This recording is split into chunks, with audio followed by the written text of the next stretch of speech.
Hello, loves. Welcome back to We Can Do Hard Things. Thank you for joining us. I think you're going to like this conversation we have today that's all about creativity. But first, I want to tell you about something special.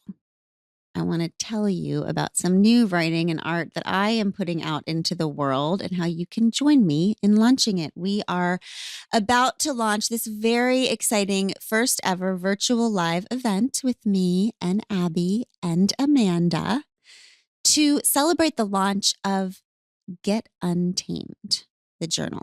So the story behind this journal, it's the first thing I've put out since Untamed.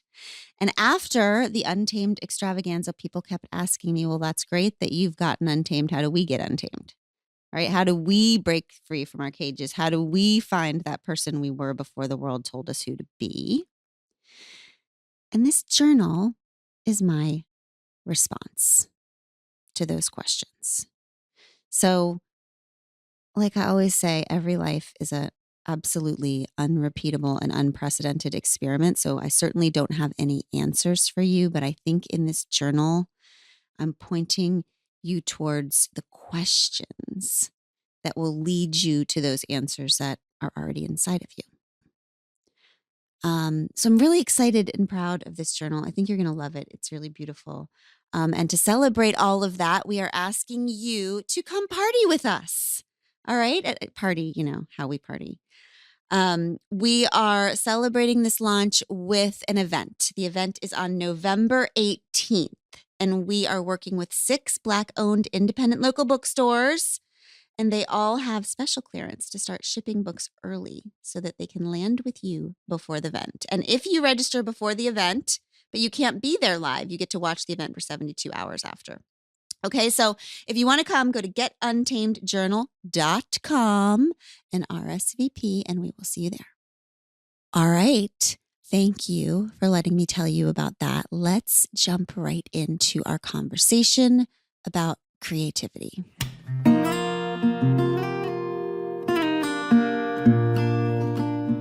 Hi, everybody. Welcome back to We Can Do Hard Things. We're just really grateful to you for always coming back.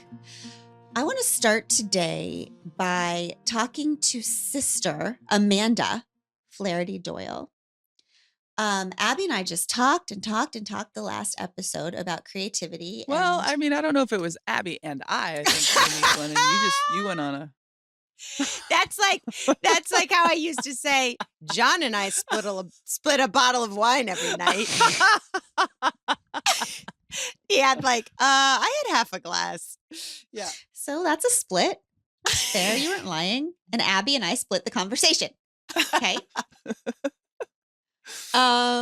Maybe not equally, but we did split it. And it was about creativity. And sister, I just am fascinated to talk to you about the role of creativity in your life because as your sister and now creative partner, I just And feel always creative partner.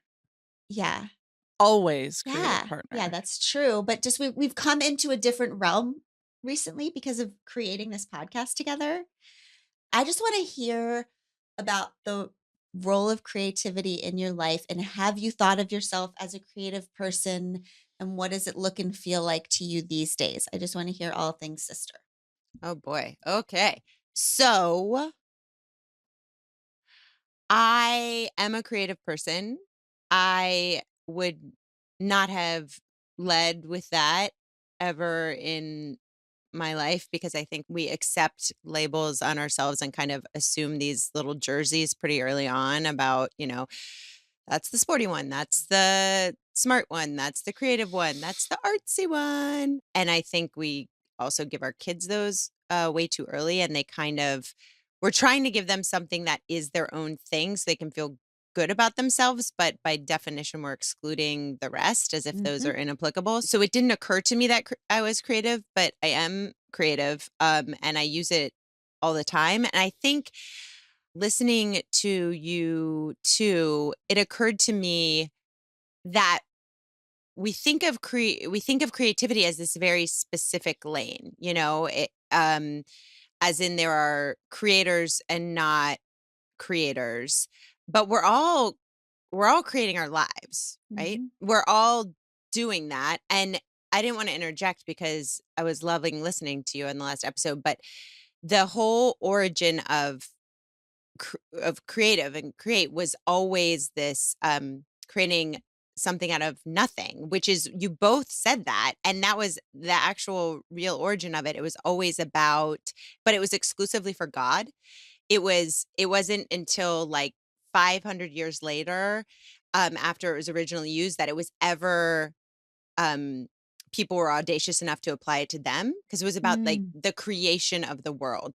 It was just always about God creating the earth out of nothing, and in fact, the first person to use it was a Polish poet, and to dare to say that that poets were creative, and there was a huge backlash that it was like, people can't be creative. Anyway, that's an aside, but I think it's interesting in the context of really anyone who's creating something out of nothing is creative. And for me, I've been thinking about it a lot in a much bigger picture, because I'm kind of the opposite of a woo-woo person. And I feel like I'm very pragmatic, and creativity in life seems a very um like indulgent and not vital part of life. I Mm. think, especially to a life that already seems overflowing. But recently I got to a very bad place, like a really low, bad place. And it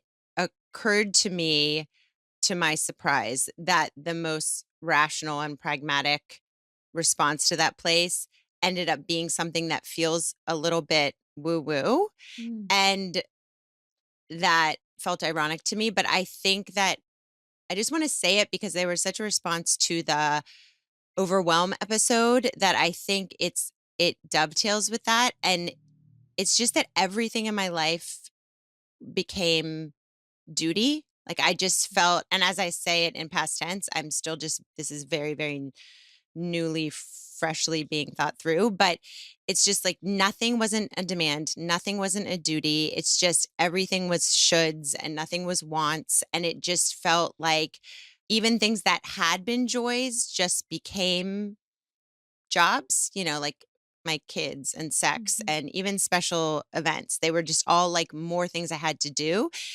And I didn't used to be that way. Like, I used to be, full of wonder, and I was joyful, and I was full of life, and all of that seemed to kind of go away for Mhm. me. And I realized that I am joyless because I'm all duty, and I don't have fun, and I don't have joy, because joy and fun are like an answer to something. Desire is an answer to something. And if you don't leave room and space in your life for the question, then you're never going to get to the answer. Right. Mm. And then even joy and desire become not, become a obligation from you, Mm. an obligation on you, instead of a, a need from you. Mm. And so I began to resent all of those things, Mhm. because it just felt like just more things on my to-do list.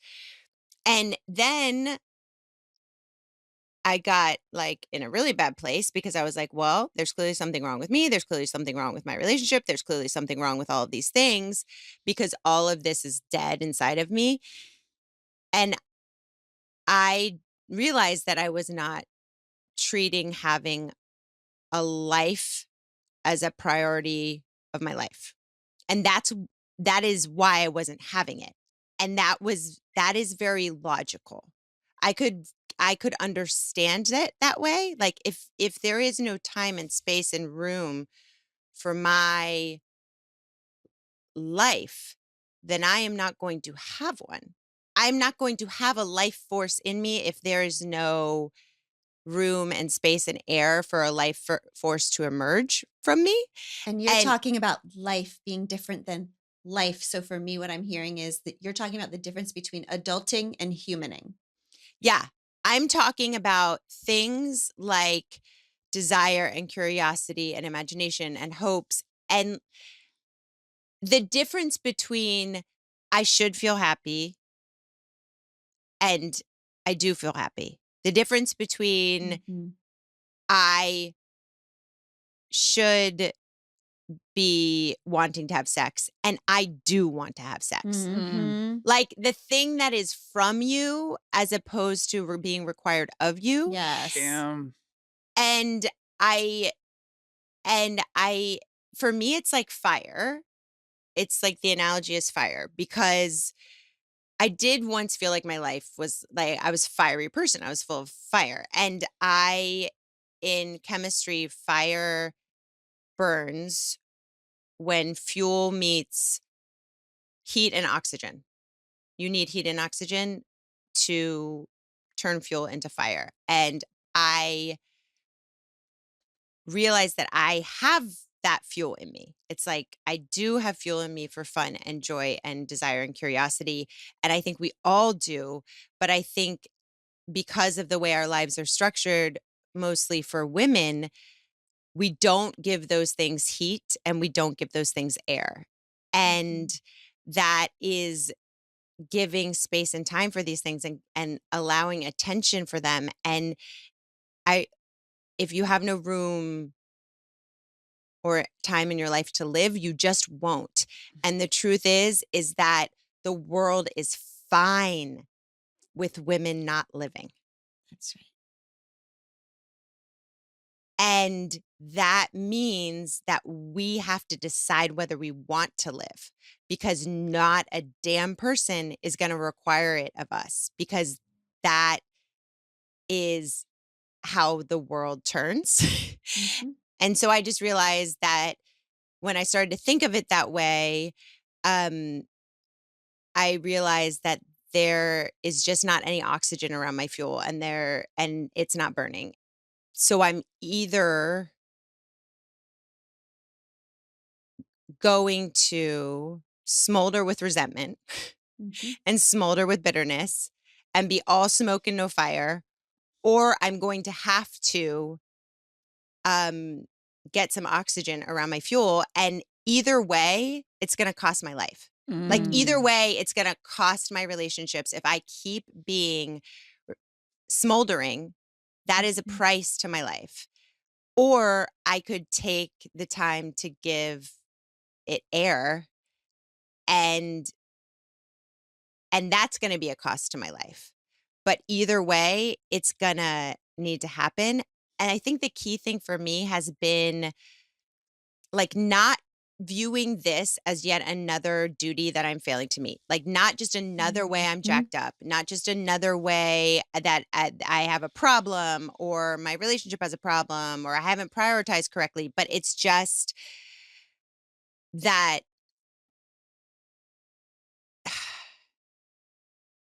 it's just that I have been doing the best that I can. And that best has been not making any fucking room to have these things in my life. And I'm just viewing them not as like a something I'm failing to make happen in my life, but Mhm. as like a birthright that I want to reclaim. Mhm. And so I'm taking back that room because I can either spend my time resenting the world for failing to ignite me, or I can make some time to give myself the heat and the air that I need because nobody else has the heat and the light to light up my life but me. Nobody Damn it! does. That's so good. It's true. It's not like I'm not trying to be like a mantra like nobody has the heat in life. No, It's you're not a literally mantra true. girl. No. I am I have looked around Yeah, you have and found. it is nobody's it's literally no one can. It is my fire and it has to be my fuel, my air, my heat Mm. to make that burn and it's going to be smoldering and I'm going to make everyone feel the smoke around me for my whole life or I'm going to make it burn for myself but either way um either way it's going to cost. So I'm just trying to make room for those things because I just know that I know I have it in me and I don't want to live without it. Mm. Jesus. That was so fucking good. I know, it was so good. My eyes were watering, but I wasn't feeling emotional. It was just, like, happening. I didn't even, like, feel, like, in, like, that throat. It was just, like, tears were just building up.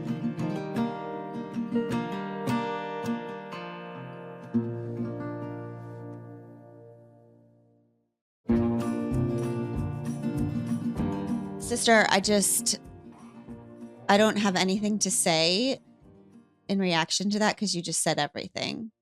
But I Mhm. did think of you'll be shocked to know that I did think of a poem while you were speaking. And I just want to read this poem to all of our pod squatters. It's called The Journey by Mary Oliver. One day you finally knew what you had to do and began. Though the voices around you kept shouting their bad advice, though the whole house began to tremble, and you felt the old tug at your ankles. Mend my life, each voice cried. But you didn't stop. You knew what you had to do.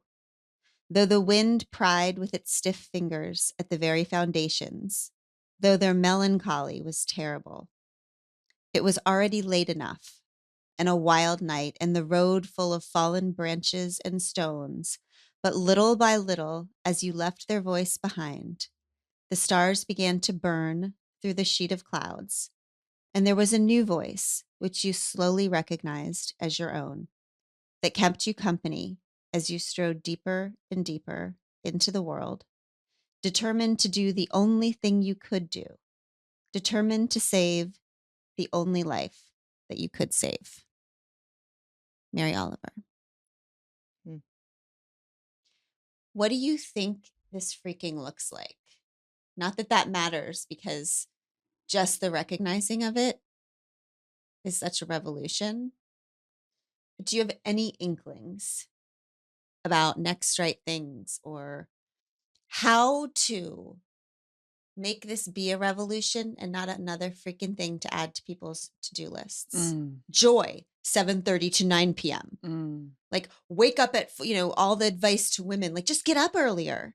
Just like, triple whatever, how do we change our lives in a way that lets us not just adult all day, but human without adding, but recreating?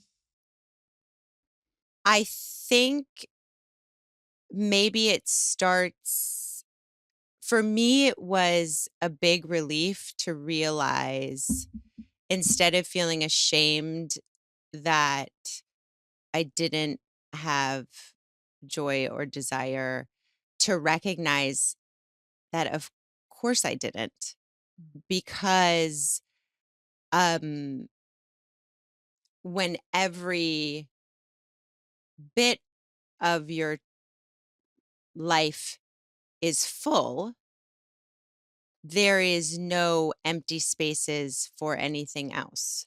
Mhm. And when I just think it's important to there's so many of us that have lives that are very, very much overflowing, but don't have life running through them, Mm. Mhm. right? That don't have where every hour is full, but you are empty. Mhm. Um, Mhm. and I think that I just realized that I need to have the discipline to not fill every hour and every moment, because that's not gonna give air for other things to grow. Mm. And because I do believe that these things are in me. I know that I am full of life and full of fire. I just can't ignite it because there is no space left. There's no room for that to take shape because I am suffocating it Mhm. with every minute of my life, Yes. having other obligations. And if creativity, what you defined for us, and whether it's creativity, we're not talking anymore about making a painting. We're talking about making a life Mhm. worth living. If the definition of creativity is making something out of nothing, if you have no nothing in your life or your day, you cannot create. If you have no nothing, Mhm.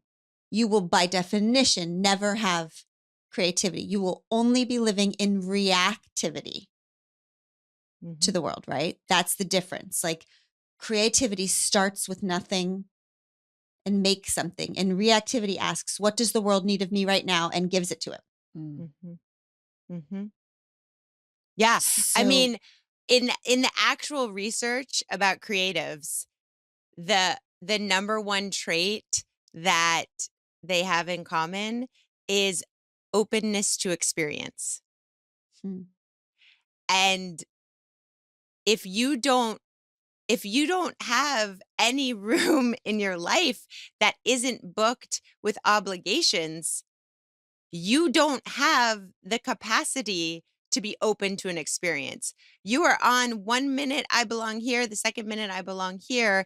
And all the mhm, minutes in between, my mental space is already accounted for, right? mhm, There is no openness when you're trying to get through that. And so I think that, and again, I feel like I had to reach like a pretty bad place to say, okay, I'm going to pay either way for this. mhm. Yep, I love that. But I think one of the most It's hard to do it. It's hard to do it. It's hard to not do it. Pick your hard. And I think one of the most Mhm. important things that she did say, which I'm so, sister, I feel like so emotional about this for you because there's nobody that I feel outside of Glennon and my immediate family, like you are the most important person in my life. Mhm. And I want a good life for you. I want you to be happy. And I think one of the hardest things is from like an individual's perspective, you are the only person that can learn this for your life. We could tell you all the things that work for us and all of that. But this shame that women harbor about not being able to make a good life or a happy life or a joyful experience on earth for themselves, though it might not be your fault, it is your responsibility. And I think that that is one of the hardest things because that feels like a to do list.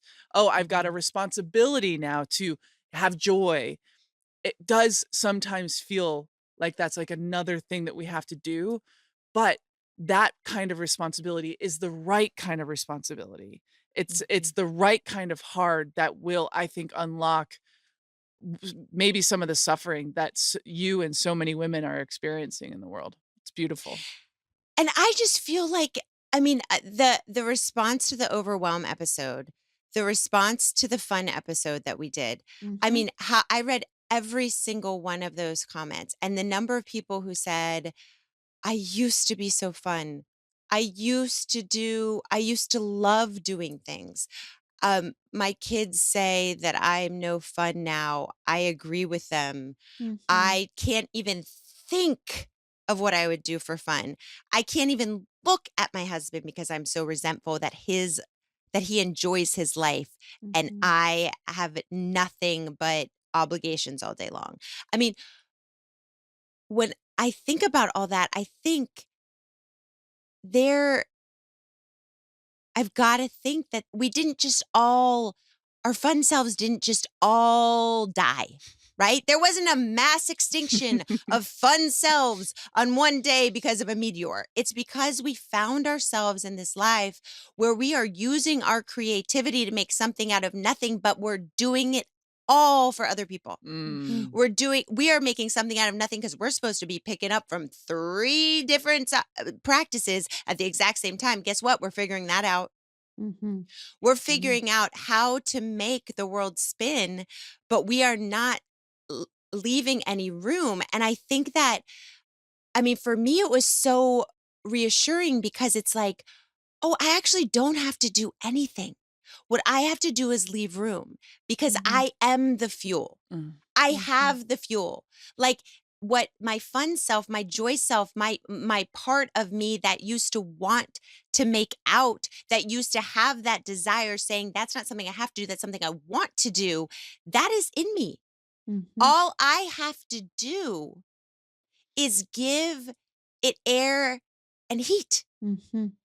That's all I have to Mhm. do. I don't have to figure a damn thing out. I have to give my life force room to breathe. I mean, fire is an actual chemical event that is recurring on its damn own, right? You Mhm. don't put a match in every single time. You put a match in and then you give it the air and it keeps going. And that's what I Mhm. believe is going to be true about me. I know what I am inside of me. And I know that if I structure my life in a way that once those flames are going, I get to have that life.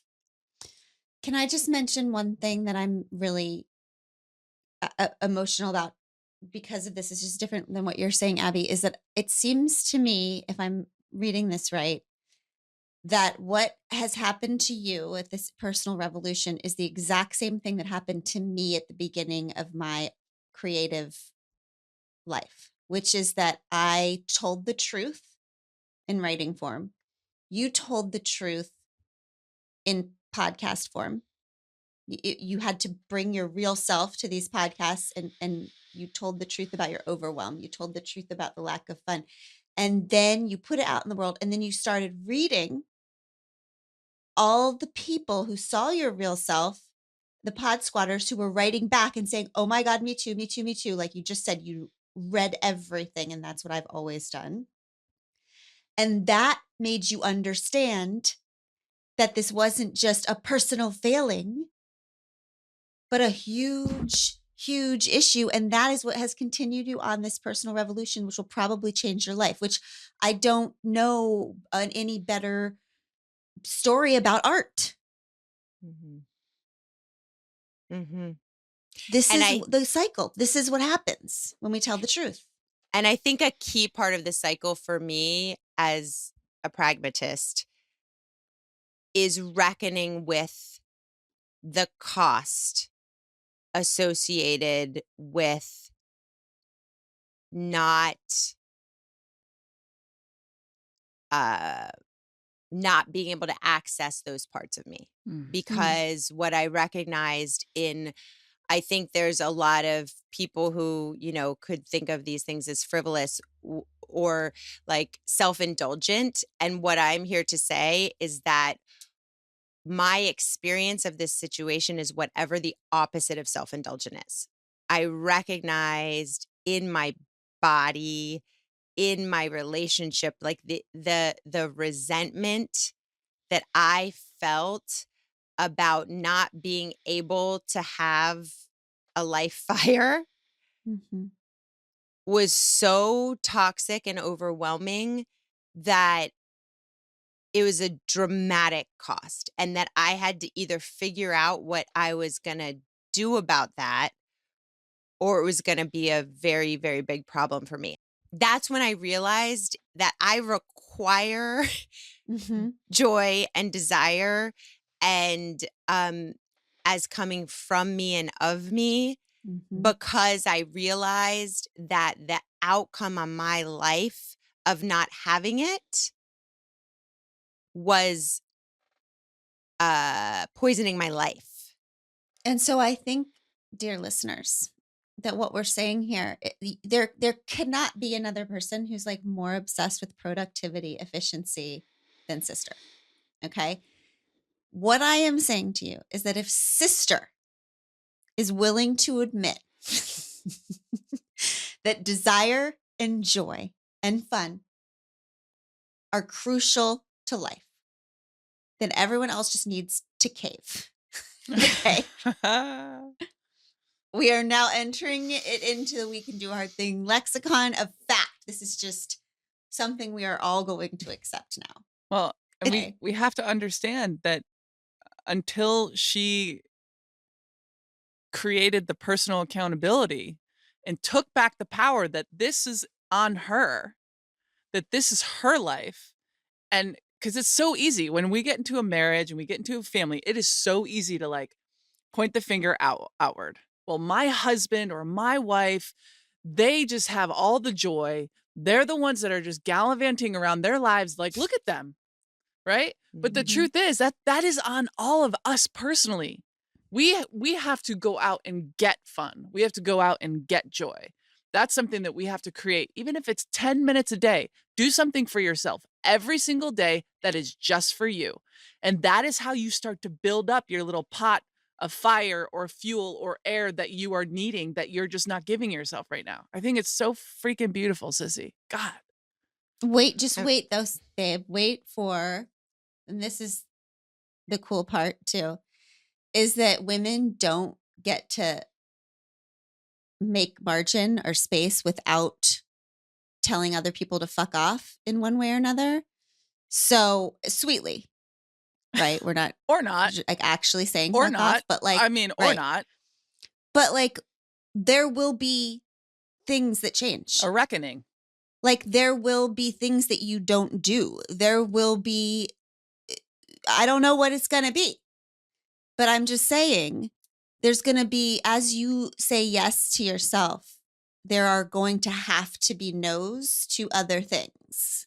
And so this belief of the whole world will fall apart if I don't blah, blah, blah, blah, blah. There is like a measure of, I guess we'll see how the world looks when it falls apart. Mm-hmm. mhm. I guess we'll see who else steps up. Uh-huh. I guess we'll see how everybody does with 80% of the 100% good life they had before. Like, I'm taking back my percentage. And if it means you kid, you husband, you sister have 80% of what I was giving you before, that's how it's going to be. Mm-hmm. Mhm. And Right? sister, So- you have permission to disappoint us, me Yes. personally. So as long as to not disappoint yourself in this situation, like you Mm. get to do that. And a new world is gonna get built and it's gonna be more beautiful and more true around you. I know it. I, for many years, have been Ben Affleck. Okay. I am Ben Affleck in Good Will Hunting. Okay. I am driving my car every day to your little house with all the stuff in the yard. I am walking up with my coffee. I am knocking on the door, getting ready to take you to our construction job. Okay. Knowing you're an effing genius, right? Knowing why the hell is she still in this freaking house? I'm just waiting. Do you know what gets me going every morning? Is just the 5 seconds before you answer the door. Just hoping that one day I'm going to knock and you're not going to be there. Okay. That. See, you're Matt Damon. We Yeah, get it, I honey. got it. We I got, got we it. got So, it. got it. so what I want from you is, sister, I want a note. And I want the note to say, I went to see about a girl. Okay. Mm. And do you see where we're going? Because the girl is you.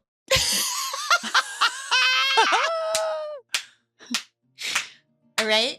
Oh. I love you. I love you so much.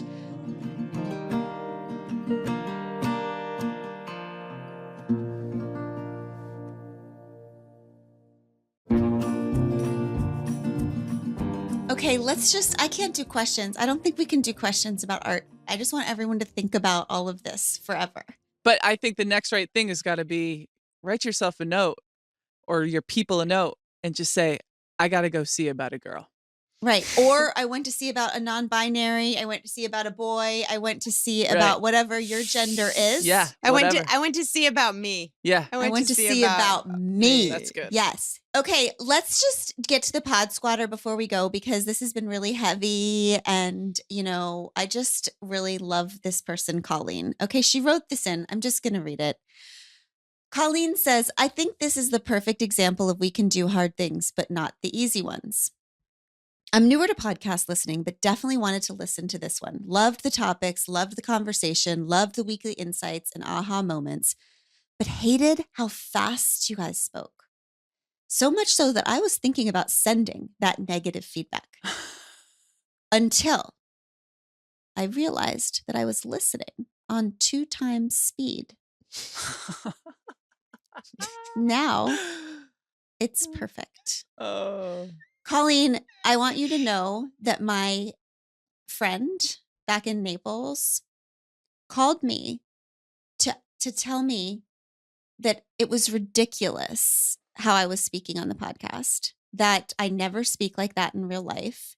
And she also was listening to it on 2 times. So Colleen, you are not alone. And it reminds me of what we always say, sister, that quote of like, before you decide you're depressed, make sure you're not surrounded by assholes. Before you decide your podcasters are speed talking, make sure you're not listening to it on 2 times. Is that how you say it? 2 times? Yeah. I think so. That's fine. I Okay. think so. Y'all. Although I'm still definitely listening to everything on 2 times, because if I'm going to make time for my life, I'm definitely still listening to everything on 2 times. Amen. Oh, Amen. that's good.